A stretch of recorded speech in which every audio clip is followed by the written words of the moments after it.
Bonjour. இன்றைக்கு வந்து இலியான்றதை எப்படியெல்லாம் பயன்படுத்தலாம்னு சொல்கிறேன்னு பாருங்கோ. இலியா உன் voiture என்றா ஒரு கார் இருக்கிறது. இலியா un stylo ஒரு பேனா இருக்கிறது. பாருங்க, அந்த காலத்தோட இலியா பயன்படுத்துறதுக்கு அர்த்தம் மாறப்போகுது.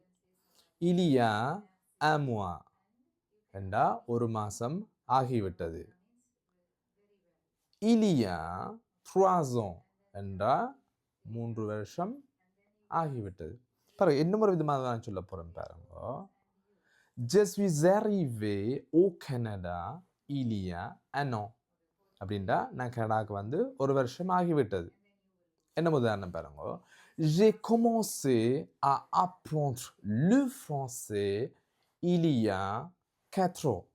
நான் பிரெஞ்சு படிக்க வைக்கிட்டு 4 வருஷம் ஆகிவிட்டது. நான் நினைக்கிறேன் இந்த இலியான்ற பாவனை உங்களுக்கு விளங்கி இருக்குமென்று நினைக்கிறேன். Merci.